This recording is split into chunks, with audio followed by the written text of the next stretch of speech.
CPI రాష్ట్ర మహాసభలో జయప్రదం చేయండి.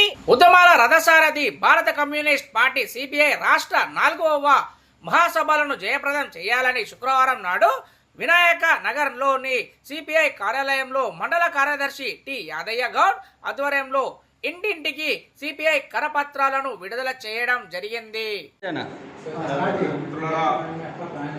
ఉద్యమాల రథసారథి భారత కమ్యూనిస్టు పార్టీ సిపిఐ తెలంగాణ రాష్ట్ర 4వ మహాసభలు మేడ్చల్ మల్కాజ్గిరి జిల్లాలో ఉద్బుల్లాపూర్లో ఆగస్టు 19, 20, 21, 22 తేదీల్లో 4 రోజులు రాష్ట్ర వ్యాప్తంగా 1000 మంది ప్రతినిధులతో ఘనంగా నిర్వహించేందుకు మేడ్చల్ జిల్లా సిపిఐ పార్టీ విస్తృత ఏర్పాట్లు చేసేందుకు కృషి చేస్తుంది.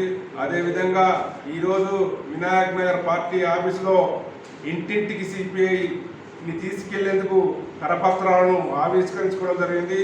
కాబట్టి ఈరోజు మనం కమ్యూనిస్ట్ పార్టీ మహాసభలను జయప్రదం చేసేందుకు ప్రతి కార్యకర్త దీక్ష భూని కృషి చేయాలని, అదేవిధంగా ఈరోజు భారత కమ్యూనిస్ట్ పార్టీ మేడ్చల్ మల్కాజ్గిరి జిల్లాలో అనేక భూ పోరాటాలు చేసి అనేక కాలనీలను 1000 ఎకరాల భూమిని మేడ్చల్ జిల్లాలో పోరాటాలు చేసిన ఘన చరిత్ర భారత కమ్యూనిస్ట్ పార్టీకి ఉంది. కాబట్టి పేద ప్రజలకు పంచిన ఘనత భారత కమ్యూనిస్ట్ పార్టీ ఉంది. కాబట్టి మనం ఈ సందర్భంగా కమ్యూనిస్టు పార్టీని ఇంటింటికి తీసుకుపోయి కరపత్రాలు పంచి ప్రచారం చేసి మహాసభల విజయవంతానికి ప్రతి ఒక్కరూ ప్రతిభూని కృషి చేయాలని విజ్ఞప్తి చేస్తాము.